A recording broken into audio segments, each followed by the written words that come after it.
playing with the Velocette again after work, and I've managed to get one tiny pop out of it.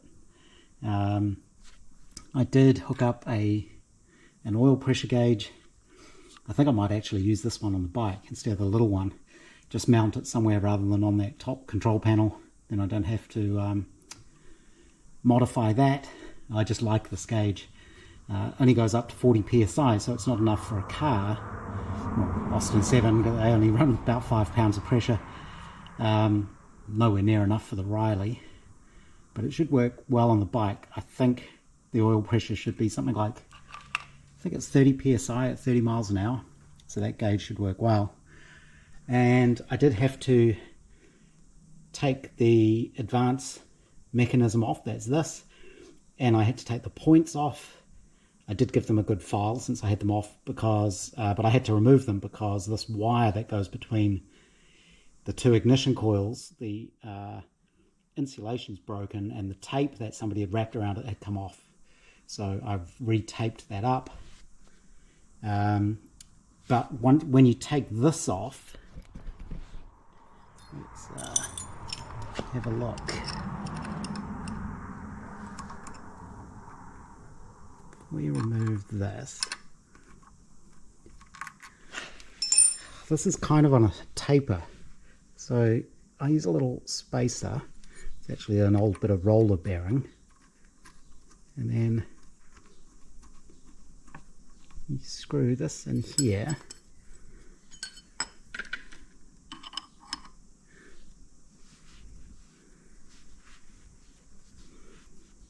And it's just kind of a push onto that taper. So this should pop off. There we go. And you can see there the advanced retard mechanism, and this is the cam.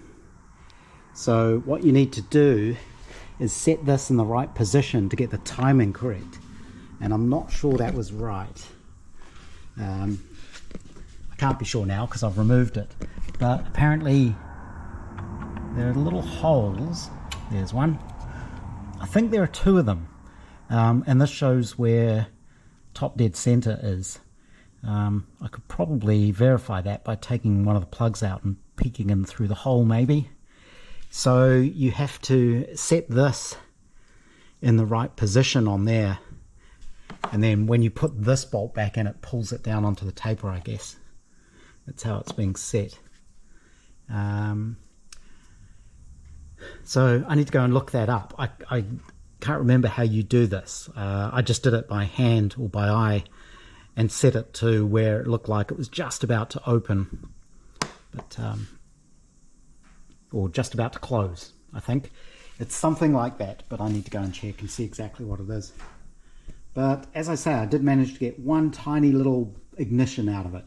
The spark seems very weak, which could be a problem, and it could just be that these coils are dead, or not dead, but past their best, might be the best way to put it.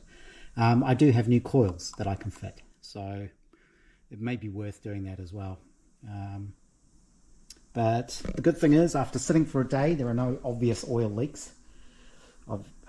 So that's good. Probably that'll change once it starts running and everything warms up and things move around. But we'll deal with that when it happens. It's the weekend now. Still no rain. It's quite hot. I don't think I'm going to get much done on the Velocette today. I wanted to have another go at starting it, so I got some starter fluid. Start You Bastard. That's actually what it's called. I was going to give it a try on that, but then I realised I'd accidentally left the battery connected. So the battery's completely flat. Hopefully nothing's burned out in there. I don't think so. Nothing was warm. Although if the battery was flat, nothing's going to be warm. So I've got the battery on charge. Hopefully that comes back around. I had a look at the new coils I've got, and because they would go on the other bike and I wasn't worried about originality, they're actually 12 volt coils, which means I can use them on this. It would mean getting a 12 volt battery though, which I may end up doing. I'll recharge the battery, see if I can get this to cough again on the starter fluid. and then I can look at making the rest of the frame for this. Basically I just need something at the front to attach the radiator to, and then I can put the carb on, and then that should be enough to run this as it is. Oh, I need to make a stand for the back wheel. Having it balanced precariously on a bit of 2x4 probably isn't quite enough. But I also went and bought some vinyl. I want to have a go at making a new seat for this. So this is just normal sort of vinyl. It's nothing fancy. Should probably use like marine vinyl or something for it. But since I've never done this before, and that marine vinyl is really expensive, there was a sale on at the local craft shop, so this was like half price. So I got a couple of meters of that, and I'll use that to practice and see if I can like make the appropriate patterns and sew up a suitable cover for this. You can see how it's just held on with buckles, so I should be able to get this undone pretty easily.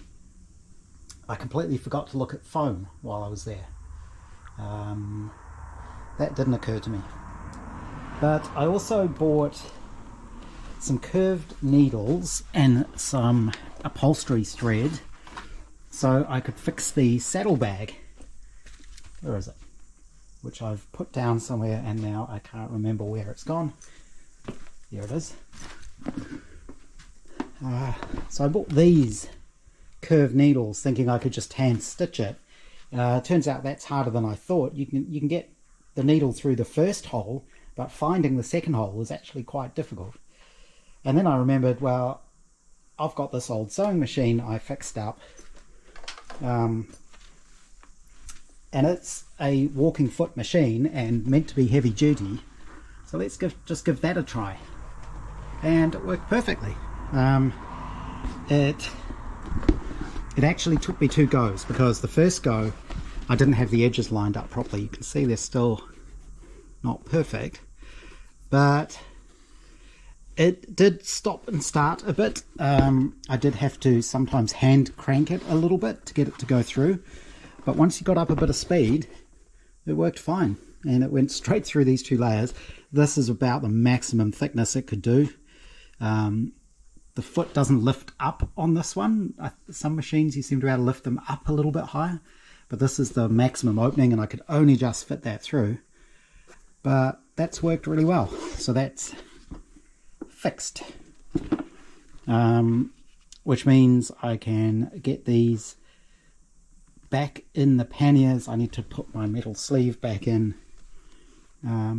but I think if this can sew this leather that thickness easily, well, relatively easily, it'll go through that stuff no problem. It'll go through like probably 10 layers of that stuff no problem. So I guess what I need to do, I've done a sewing class quite a number of years ago. I think I ended up making one sort of seat cushion type thing, so I only know the very basics. But like most things, I'll give it a go. There's no harm in trying, and see if we can't come up with something that's going to be a little bit better than that. The foam is all hard as well, so it'll need new foam. But I'll probably do that on another day, and I need to set this up on a proper table, so I was actually leaning on the pedal with my knee. This machine is very slow. It really needs completely stripping down and all the old grease and oil and stuff cleaning out of it. I did the best I could when I sort of fixed it up, but it means it's slow, which for me is actually good, because I can't sew flat out. I have to go pretty slowly to keep an eye on what I'm doing and keep everything lined up. But no, I think that machine, that was a good find. I can't even, did I get it from the tip shop? I can't even remember where I got it from. I think it was about 50 bucks. I might have got it on Trade Me. Don't know, but yeah, it was a good find, I think. When I was out this morning, I went past the tip shop, which I like to do, and found a screwdriver for $1. I'll give that a clean up. Looks like it's opened a fair few paint cans in its time, but it should clean up quite nicely.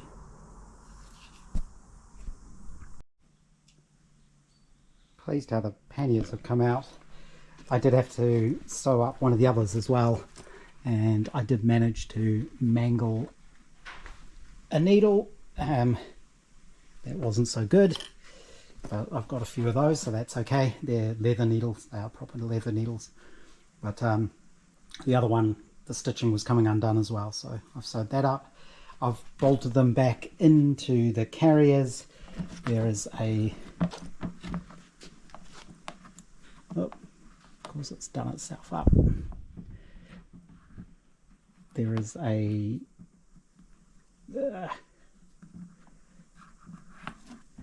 strip of metal back there that sort of bolts it to the actual box. So I've done all that, and then I realised I'm going to have to undo them because one of the mounting holes to mount these on the bike is here. So I can't get to that with the bag in the way. If I didn't have my little piece of metal there, you could, because you could push it, you could push the leather out of the way, but without the metal sleeve in there, they won't hold their shape. So I'm just going to have to take them apart again, put them on the bike when the bike's ready, and then bolt them back on. Should be pretty easy. I think you can get to these. Hopefully, I'm going to leave them bolted up for now so that hopefully they settle into that position, which would be good. And now I think I'm going to have a bit of a clean up and maybe have a think about how I'm going to mount the radiator.